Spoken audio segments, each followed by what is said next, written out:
Bonjour mes étoiles, j'espère que vous allez bien. Moi je me porte très bien. Je suis inspirée de faire pour vous une vidéo qui j'espère va vous aider à résoudre pas mal de problèmes dans vos vies. Pour vous qui ne me connaissez pas encore, je suis coach Nel Djamila, certifiée en vision et développement personnel et en gestion matrimoniale. Si vous n'êtes pas encore abonné, ce n'est pas normal. Il faudra aller cliquer sur la flèche pour ne pas rater les notifications des prochaines vidéos. J'ai traité des problèmes d'acné pendant plus de 10 ans.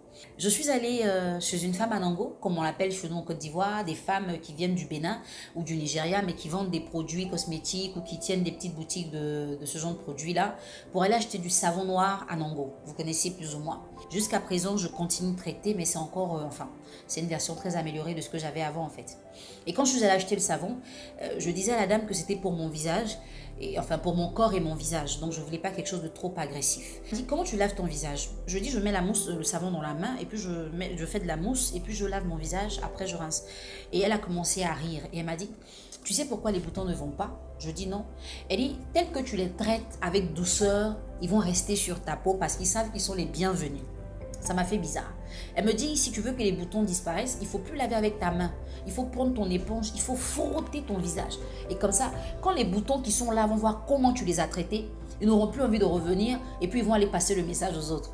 C'est vrai, ça paraissait assez bizarre quand on me dise un truc comme ça, alors qu'en général, les gens disaient non, il ne faut pas agresser le visage et tout. Mais aujourd'hui, cet exemple-là, je le prends pour aller dans la vie active en fait, dans la vie en général.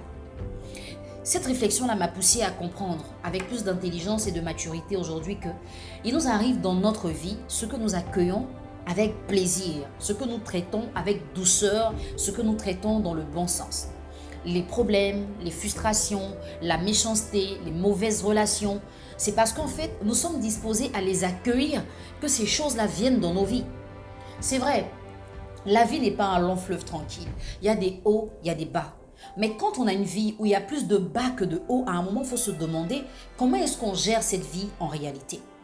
Et très peu de personnes arrivent à se poser cette question. On va répéter les échecs, on va répéter les relations qui ne fonctionnent pas bien, mais on va rarement avoir à cœur de comprendre pourquoi ça ne fonctionne pas. On est toujours prêt à dire que c'est l'autre qui a fait ci. Vous allez voir, quand une personne réussit quelque chose de bien dans sa vie, elle dit que c'est grâce à ses qualités. J'ai réussi parce que ci, parce que ça. Mais quand elle échoue, c'est toujours à cause des autres. Alors que des fois, l'échec n'est pas la cause des autres. L'échec n'arrive pas à cause des autres, mais à cause de nous-mêmes. Quand tu es dans une relation et que tu as l'impression que chacune de tes relations se ressemble, ça voudrait dire que tu es la même personne pour toutes tes relations. Qu'est-ce que tu apprends de tes différents échecs? Comment tu accueilles les hommes? Comment tu accueilles les femmes? Il y a des personnes qui sont dans une détresse sentimentale. Dès que vous leur dites bonjour, tu me plais, qu'elles viennent s'installer chez vous parce qu'elles n'attendaient que ça. Tel que tu es disposé à recevoir quelqu'un, c'est comme ça que la personne te traite. Donc quand tu montres à un partenaire, femme ou homme, que tu n'attendais que lui pour te sentir bien, cette personne ne te donnera pas ce que tu veux. Elle donnera ce que toi tu veux à quelqu'un qui ne le veut pas. C'est pour ça que vous allez voir que assez souvent, vous pleurez et vous mourrez pour des personnes qui pleurent et qui meurent pour d'autres personnes. Aujourd'hui, dans ta relation, tu te dis, je donne tout.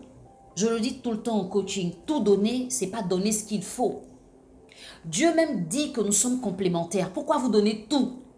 Une fois que vous donnez tout, vous n'avez plus rien. La complémentarité implique le fait qu'on complète quelqu'un. On ne donne pas tout à la personne.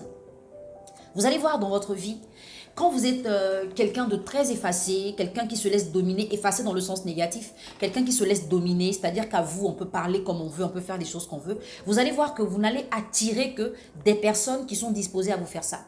Parce que votre esprit les capte, votre esprit les appelle. Vous allez voir qu'il y a des personnes à qui on ne peut pas manquer de respect pour rien. Et il y a vous à qui on manque de respect pour rien. Et vous vous demandez pourquoi c'est toujours moi qu'on traite comme ça. Comment est-ce que vous accueillez les gens? Quel est l'accueil que vous leur réservez quand ils entrent dans vos vies? Comment est-ce que vous les traitez? Quelle est la dépendance dont vous souffrez qui fait aujourd'hui que vous n'arrivez même plus à garder une amitié, une relation, un travail? Tout simplement parce que vous êtes une personne qui subit la vie. Au lieu d'organiser votre vie pour avoir le contrôle sur cette vie-là, vous la subissez tout simplement. Cette femme à Nango m'a dit, tu caresses trop les boutons. Tu les laves comme ça, avec amour. Tu les traites tellement bien qu'ils se sentent bien sur toi, ils n'iront pas. Dans la vie, on accueille tellement bien certaines négativités qu'elles se sentent à l'aise. Elles se sentent chez elles. Elles savent qu'on ne va pas se bouger. Elles savent qu'on va rester là et subir. Pourquoi est-ce que ces négativités vont nous quitter? Mais il y a d'autres personnes chez qui la négativité peut venir, mais partir très rapidement. Parce que la personne n'est pas disposée à rigoler avec ce qui n'est pas bien. La personne n'est pas disposée à accueillir de bon cœur tout ce qui peut lui faire du mal. Tu dis que les hommes ne te respectent pas. Mais c'est toujours toi qui les accueilles. Donc tu as envie de ne pas être respecté en fait. Quand un homme ne te respecte pas, demande-toi, est-ce que je me suis fait respecter par cet homme? Qu'est-ce qui lui a donné le courage de me parler comme ci ou comme ça? Pourquoi est-ce que mes autres amis se font respecter et moi je ne me fais pas respecter? Pourquoi c'est toujours à moi qu'on vient raconter des histoires dans le genre on a fini d'avoir des relations sexuelles avec moi sur 2 ans et on vient dire je me suis remis avec mon ex, ou bien on a dépensé de l'argent pour entretenir une relation et une fille viendra dire non, mes parents ne veulent pas qu'on se marie, il faut que je reste avec quelqu'un d'autre, alors que ça n'a rien à voir. Elle a juste envie de partir ailleurs parce qu'elle a déjà épuisé la réserve que vous aviez. Et vous répétez ça chaque fois. Et vous pensez que ce sont les autres le problème. Des gens ne peuvent pas faire un séminaire, s'entendre, pour venir vous faire vivre des choses désagréables. C'est vous qui êtes la même personne, parce que vous ne comprenez rien de ce qui vous arrive. Ne caressez pas dans le sens du poil tout ce qui peut vous détruire, tout ce qui peut vous tuer. Il ne faut pas accepter de recevoir la négativité et penser que ce sont les autres qui vont faire des efforts pour vous. Moi, je suis en train de faire une vidéo aujourd'hui, je ne sais même pas quel problème tu as, je ne te connais même pas, peut-être que c'est une situation que tu vis. Mais est-ce que tu penses que moi, en tant que personne, je me donnerais du mal à résoudre un problème que tu as sans résoudre le mien? Ça n'a pas de sens. Il n'y a personne qui peut faire votre bonheur plus que vous. Il n'y a personne qui peut se charger de vous faire réussir plus que vous-même. Donc si vous n'avez pas encore compris le message, vous allez répéter les mêmes actions, faire les mêmes erreurs et ne rien retenir et continuer dedans. Ce n'est pas correct de souffrir indéfiniment. J'espère que cette vidéo va vous permettre de comprendre des choses. Si vous avez besoin d'avoir un coaching, rendez-vous physique ici au cabinet, par appel WhatsApp ou note vocale, cliquez tout simplement sur le lien au-dessus de la vidéo. N'oubliez pas de vous abonner.